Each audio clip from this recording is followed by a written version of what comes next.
12 जुलाई को अहमदाबाद में Indian airlines का एक 787 ड्रीम लाइनर जो कि बोइंग कंपनी द्वारा बनाया गया था, वो उड़ने के कुछ मिनट बाद ही क्रैश हो गया और उसमें सवार 242 में से 241 यात्रियों की मौत हो गई।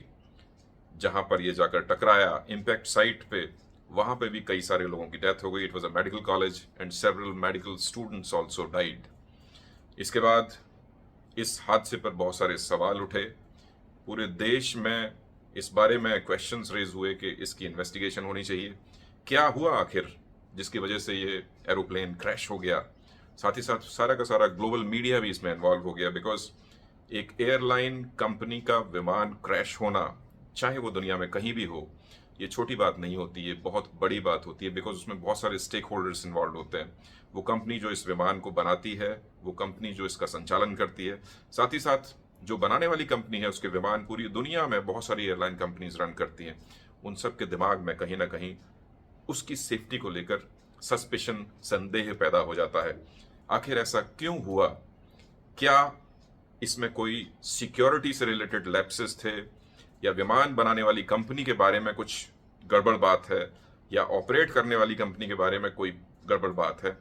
ये सारे सवाल हम सबके मन में आए और मैंने ये वीडियो आज सिर्फ इसीलिए बनाया है कि हमारे मन में जो ये सवाल आए हैं उनका जवाब जानना जरूरी है। बिकॉज एयरलाइन ट्रैवल आज की तारीख में बहुत कॉमन है और हम में से ज़्यादातर लोग बहुत फ्रीक्वेंटली एयर ट्रैवल इस्तेमाल करते हैं। तो हमारे मन में एयर ट्रैवल को लेकर जब संदेह आता है, जब डर उत्पन्न होता है, तो वो कहीं ना कहीं पूरी एयरलाइन इंडस्ट्री के लिए डैमेजिंग है। But as a matter of fact, अगर आप एयरलाइन ट्रैवल की बात करें तो ये दुनिया में ट्रैवल करने का सबसे सेफ तरीका है। सबसे जो डेंजरस तरीका है दैट इज बाइक। आप बाइक जब चलाते हैं रोड्स पे, उसमें सबसे ज़्यादा एक्सीडेंट्स होते हैं और सबसे ज़्यादा जाने जाती हैं।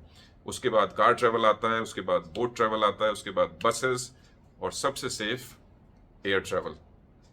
तो एयर ट्रैवल इतना सेफ होने के बाद भी आइसोलेटेड इंसिडेंट समय से मिल जाते हैं जहां पे एयरक्राफ्ट्स क्रैश हो जाते हैं। देखिए, बोइंग का ये 787 ड्रीम लाइनर क्यों क्रैश हुआ, इस बारे में इन्वेस्टिगेशंस चल रहे हैं। लेकिन यहाँ पर महत्वपूर्ण बात यह है कि ऐसा पहली बार नहीं है कि बोइंग का कोई विमान क्रैश हुआ हो। और मैं बात कर रहा हूँ रीसेंट टाइम्स की, यानी कि पिछले 10 सालों की। पिछले 10 सालों में बोइंग के विमानों की क्रैश की एक डेफिनेट हिस्ट्री है और बोइंग के ऊपर बहुत सारे आरोप भी इस समय में लगे हैं।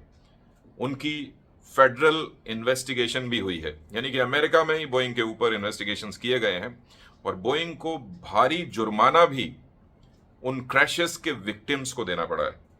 ये सारी हिस्ट्री क्या है और इसके बारे में आपको जानना क्यों जरूरी है, ये इस वीडियो का सेंट्रल पॉइंट है। 2018 में इंडोनेशिया की लायन एयर का 737 मैक्स जो कि बोइंग ने बनाया था, वो क्रैश हो गया। इस क्रैश में 189 लोगों की जान चली गई। इसके बाद 2019 में इथोपियन एयरलाइंस का भी सेम विमान 737 मैक्स क्रैश हो गया और इस घटना में भी 157 लोगों की जान चली गई। अब देखिए, जब एक ही जैसे विमान का, यानी कि 737 मैक्स जो बोइंग बनाता था, उसका जब दो बार क्रैश हो गया तो उस बारे में सवाल उठने शुरू हो गए। और जब सवाल उठे तो बोइंग ने उन सवालों को दबाने का प्रयास किया। उन्होंने कहा कि इन दोनों केसेस में पायलट्स की गलती है, लेकिन ऐसा नहीं था। There was something else behind this. और इन दोनों घटनाओं का इतना बड़ा इम्पैक्ट हुआ कि दुनिया भर में जितनी भी कंपनीज 737 मैक्स बोइंग के उड़ा रही थी, उन्होंने सारे के सारे प्लेन्स को ग्राउंड पे खड़ा कर दिया। उन्होंने कहा हम ये प्लेन्स नहीं उड़ाएंगे। और सिचुएशन इतनी खराब थी कि पायलट्स ने भी इन प्लेन्स को उड़ाने से मना कर दिया। और इस सारे प्रोसेस में दुनिया भर में 387 एयरक्राफ्ट्स को ग्राउंड पर स्टेशन किया गया। ये सारे के सारे बोइंग के विमान थे। बोइंग कंपनी को इस सारे प्रोसेस में लगभग 30 अरब डॉलर का नुकसान हुआ। जब इस बारे में जांच हुई तो ये पता चला कि बोइंग ने अपने विमानों में एक नई तरह का सॉफ्टवेयर इंस्टॉल किया था और ये सॉफ्टवेयर इंस्टॉल किया गया था एक गड़बड़ी को छुपाने के लिए। इस सॉफ्टवेयर का नाम था MCAS, और MCAS की फुल फॉर्म है मैन्युफैक्चरिंग कैरेक्टरिस्टिक्स ऑगमेंटेशन सॉफ्टवेयर। और इस सॉफ्टवेयर का एक बहुत ही स्पेसिफिक काम था। दरअसल हुआ क्या था कि 737 मैक्स एरोप्लेन्स पुराने बोइंग के विमानों के ऊपर एक इम्प्रूवमेंट था। उसमें विमान की बॉडी को लंबा किया गया था, और जब उसमें इंजन्स को प्लेस किया गया तो हैवी इंजन्स होने की वजह से जब विमान उड़ता था तो उसकी नोज ऊपर को चली जाती थी। उस नोज को वापस अपनी पोजीशन में लाने के लिए इस सॉफ्टवेयर को बनाया गया और इन एरोप्लेन्स के ऊपर इंस्टॉल कर दिया गया। लेकिन यहाँ पर गड़बड़ी वाली बात यह थी कि इस इंस्टॉलेशन के बाद भी पायलट्स को इसके बारे में कोई जानकारी नहीं दी गई।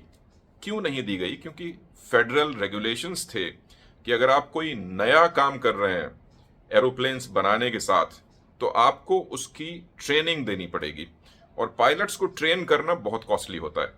और अगर आपने कुछ नया नहीं किया है, जैसा कि बोइंग ने फेडरल एजेंसीज को बताया कि हमने कुछ नया नहीं किया है, हमने पुराने सिस्टम को ही इम्प्रूव किया है, तो जब ये इंफॉर्मेशन उन्होंने दी तो पायलट्स की ट्रेनिंग की जरूरत खत्म हो गई। लेकिन साथ ही गड़बड़ ये हो गई कि पायलट्स को इसके बारे में पता भी नहीं था।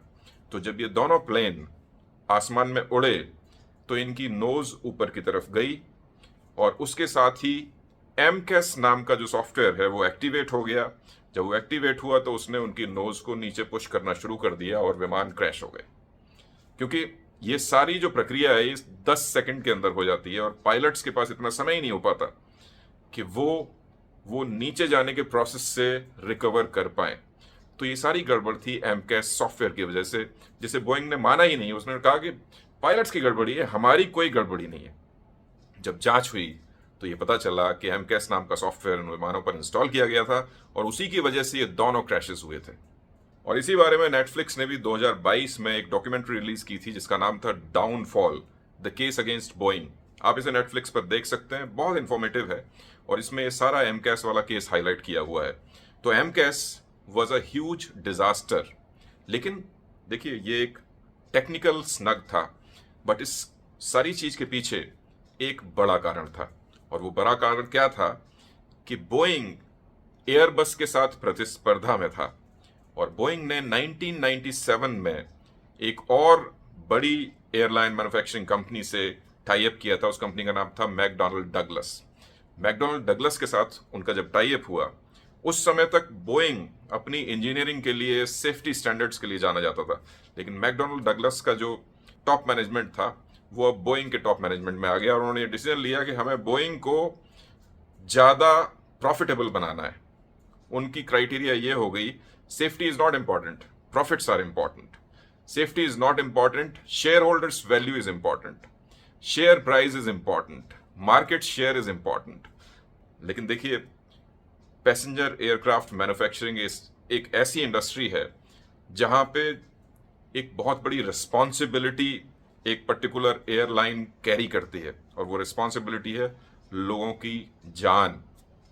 Life of people is at risk. तो आप सेफ्टी के साथ कॉम्प्रोमाइज नहीं कर सकते, आप इंजीनियरिंग के साथ कॉम्प्रोमाइज नहीं कर सकते, आप मैन्युफैक्चरिंग प्रोसेस के साथ कॉम्प्रोमाइज नहीं कर सकते। बट बोइंग ने वो सब किया बिकॉज उन्हें प्रॉफिट्स की पड़ी थी, उन्हें मार्केट शेयर की पड़ी थी, उन्हें शेयर प्राइसेस के बढ़ने की पड़ी थी। इसी वजह से सारे कॉम्प्रोमाइजेस हुए, और जब ये सारा मामला सामने आया, इन्वेस्टिगेशंस हुए, जांच हुई, बहुत सारे डैमेजेस बोइंग को देने पड़े। लगभग $2.5 बिलियन उन्होंने डैमेजेस में दिए, और रेपुटेशन खराब हुई वो अलग। आज की तारीख में अगर आप एयरक्राफ्ट मैन्युफैक्चरिंग कंपनीज की बात करें तो वहाँ पे एक डुओपोली सिचुएशन है, यानी कि दो मेजर कंपनीज हैं जो पूरी दुनिया में विमानों की सप्लाई करती हैं। एक है एयरबस और दूसरी है बोइंग। बोइंग पहले मार्केट लीडर हुआ करती थी, आज की तारीख में वो सेकंड स्पॉट पे है। एयरबस आज की तारीख में एयरक्राफ्ट मैन्युफैक्चरिंग बिजनेस में, specially passenger aircraft manufacturing business में टॉप पोजीशन पर है, उसका 60% मार्केट शेयर है। और बोइंग का जो मार्केट शेयर है वो रिड्यूस होकर 40% रह गया है। तो एक समय में जो कंपनी लीड किया करती थी इस बिजनेस को, आज की तारीख में वो पीछे चली गई है। वजह वही सब जो मैंने आपको अभी बताया है।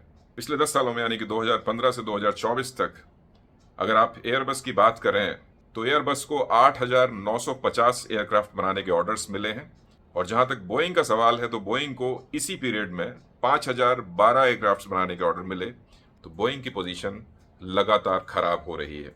अब यहां पर सवाल ये उठता है कि एक ऐसी इंडस्ट्री जो एक सनराइज इंडस्ट्री है और एक एक्सपेक्टेशन है कि 2043 तक ये इंडस्ट्री अपने करंट साइज से भी डबल की पोजीशन में पहुंच जाएगी। नए एयरपोर्ट्स रोज खुल रहे हैं, नई एयरलाइन कंपनीज डेली आ रही हैं, ज़्यादा से ज़्यादा लोग एयरक्राफ्ट्स में आज की तारीख में ट्रैवल कर रहे हैं या एस्पिरेशन रखते हैं ट्रैवल करने की। क्या उस इंडस्ट्री में किसी रेस्पॉन्सिबल एयरक्राफ्ट मैन्युफैक्चरर को इस तरह की टैक्टिक्स इस्तेमाल करने चाहिए?